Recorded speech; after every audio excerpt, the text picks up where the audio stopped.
Yo, what's going on guys? It's Cynical, and today for you guys I'm going to be bringing you my E3 2016 wish list, hopes, and what I want to see video. I know that doesn't really make sense, but hey, it works, right? I like to do these videos every single year shortly before E3 just to kind of go over the different things that I want to see at the event and that I'm kind of hoping to see. Also, this video is not going to be consisting of any Kingdom Hearts whatsoever, as I've already bumped out a video that is talking about Kingdom Hearts at E3 entirely. So in case you guys missed that video, I will leave it on this video right here as an annotation. You can click that and it will send you right to the video. However, without further ado, let's get into it. First and foremostly, Crash Bandicoot. I've been talking about Crash Bandicoot here on my channel here and there, and a lot more so this year because of the fact that Sony just seems to be kind of dropping hints towards Crash's return with the recent release of Uncharted 4. Kind of like containing Crash Bandicoot within its main storyline. It's led a lot of people to believe that it might actually be possible that Naughty Dog could actually have the rights to Crash Bandicoot back, and of course all the different hints in the past to do with Crash's return. I mean, ever since the launch of PlayStation 4, there's been tons and tons of little things being sent out, kind of sending fans the message that it might actually be possible that PlayStation's biggest mascot of all time might actually be returning. So I'm hoping that E3 2016 might actually include a brand new Crash Bandicoot game with a brand new trailer and stuff for PlayStation 4. I'm only hoping that if, of course, Crash Bandicoot does return, it's not in the fashion of, like, you know, Crash Twinsanity or Crash Mind Over Mutants. I hope it's in the fashion of, like, Crash Bandicoot 1, 2, and 3, like the Warp Room style gameplay. That's what I want to see, baby.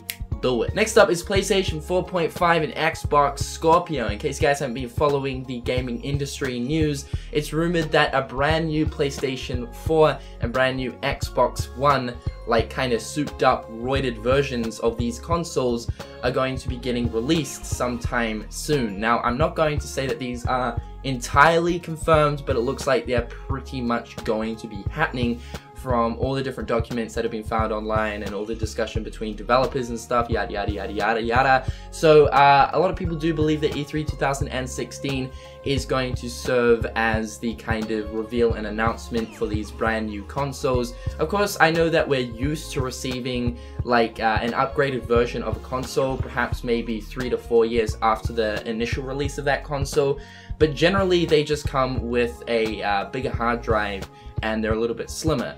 This time around though, Sony and Microsoft are actually looking at making consoles more powerful instead of just making them a little bit slimmer and having a bigger hard drive.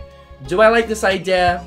So I sort of do, but then it's kind of hard to say because it's going to be interesting to see how both Microsoft and Sony go about this, whether games will be exclusive to that console, will it be able to play on the old version. You know, there's so many just like different lingering questions I want to know. Regardless though, I am very excited to see what Sony and Microsoft are going to be doing with these brand new consoles. So we'll just have to wait and see. Next up is Bioshock. In case you guys don't know, I'm a huge Bioshock fan. It's actually like one of my all-time favorite first-person shooters. The atmosphere, the story, the themes, the settings, the everything. I love Bioshock. Every single Bioshock game I played, number 1, 2, and Infinite, have been utterly fantastic. And I believe Ken Levine, you know, he ended up leaving like Irrational Games, and Irrational Games ended up like closing down, or like they moved on and made their own company, yada yada yada. So basically the rights to Bioshock have actually been handed over to 2K Marin, and those are the guys who actually made Bioshock 2. Now Bioshock 2 wasn't all that bad, it was still a fantastic entry, I believe. Of course it's really not as good as number 1 and Infinite, still to the point though I had a fantastic time going through number 2, so I definitely have faith in 2K Marin to make a brand new Bioshock installment, and I honestly hope something like that ends up happening. So I'm hoping this year at E3, perhaps maybe we might get some information towards a brand new Bioshock, because I would actually hate to see the franchise just die out. It's got so much potential, and I think, you know, that there could definitely be some more lore input into a new game, perhaps a whole new setting entirely. I just feel as if like there's still a lot more life left for Bioshock, and I would just hate to see the franchise die. So I'm crossing my fingers that E3 2016 might actually kind of introduce the new Bioshock. We'll just have to wait and see. Final Fantasy VII Remake. I'm sure that this is on a lot of people's lists, as this is one of the most highly anticipated games of all time at the moment, baby. And I'm actually very excited and hyped for this game. You know, I've kind of touched upon Final Fantasy VII, and I have to say the humor and everything within Final Fantasy VII is fantastic. Can't say I'm a Final Fantasy, like, expert, because honestly speaking, I've been more involved with Kingdom Hearts than I have been Final Fantasy. But ever since I've been doing like this Kingdom Hearts YouTubing and stuff, I've tried to involve myself more so with Final Fantasy, whether it be to do with videos or to do with streaming, and I've had a lot of fun with it.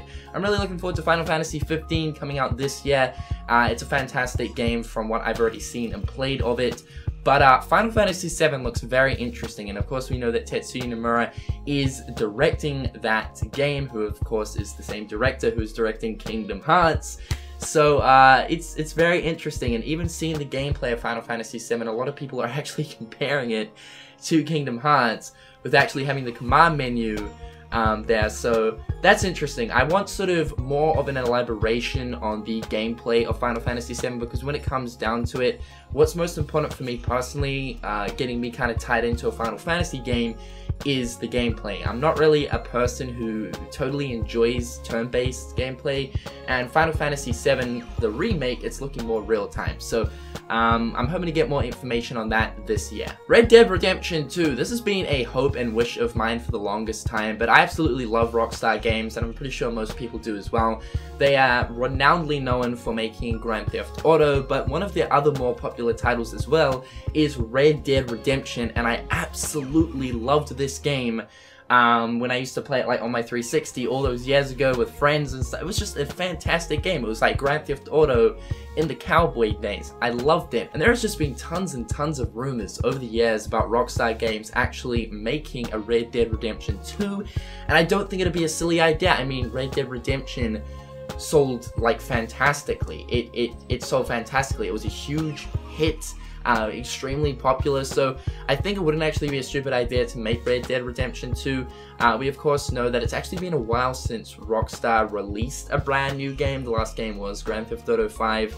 I mean, they, you know, kind of released the next generation version of GTA 5, but essentially that's not really a new game, so I'd like to see if Rockstar Games actually has anything in development, and if they're actually going to be showcasing something at E3 this year. Next up is Horizon Zero Dawn. This is a game that got revealed last year, and ever since it first got revealed, I've been pretty intrigued and interested with the game itself. The concept is very interesting. You're sort of like playing as this cave girl, like she's from, I don't know, 100 BC or something, but then again, like there's dinosaurs and animals, and it's like, yeah, the whole world's gone to shit. Technology is advanced, but humanity has to kind of restart over. It looks like an interesting concept. I want to see more on it. I want some more explanation on it, and I'm just all around excited to see more of it this year at E3. Bloodborne 2. Now, Bloodborne, I have to say, personally is one of my all-time favorite PlayStation 4 games ever. The first time I ever played it, I fell in love with it. It was really my first ever entry into the Souls series. Even though Bloodborne isn't really a Souls game, it has heavy themes from the Dark Souls franchise, because of course it's made from the same people. Now I understand that Dark Souls 3 only just came out. I'm still yet to even play it. It's sitting there in my in my cabinet thingamabob down there where all my games are. I'm still yet to play it, and apparently Dark Souls 3 is fantastic because it's got a lot of the themes that Bloodborne has in that game. But still to the point, I want Bloodborne to continue. I want a continuation of Bloodborne because the environments and the settings of Bloodborne are fantastic. The whole Victorian time, old-fashioned, like, demons, like, all the blood, like, the themes and the settings and the environments of Bloodborne are some of the best I've ever seen in a video game, period. I absolutely loved every second of Bloodborne. It was pretty frustrating at times, you know, I threw the controller here and there. But to say nonetheless, I had an absolutely fantastic time with Bloodborne, and I want From Software to definitely continue Bloodborne. Make a Bloodborne 2, make a Bloodborne 2.5, pull a Kingdom Hearts on that shit. I don't care, make another Bloodborne. Next up is NieR Automata. So I've never actually been involved with NieR, but NieR is one of Square Enix's other Japanese titles, so kind of a little bit of a connection there to Kingdom Hearts. But yeah, NieR Automata, I'm really looking forward to this. From what I've actually seen of this game, it looks very good, a lot more action oriented than the previous game, Previous game looked a little bit clunky, but I can't really judge it. I haven't actually played it. NieR Automata though looks absolutely beautiful, and when it comes out, I'm definitely going to be picking it up because it looks like a fantastic, action-packed thrill of a good time.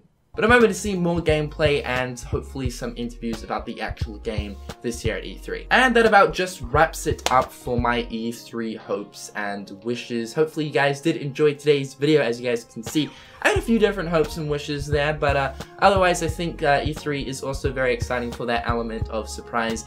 Generally within the different conferences, you know, the different sort of developers and stuff like to pull little surprises. So the surprise aspect of E3 I'm also looking forward to.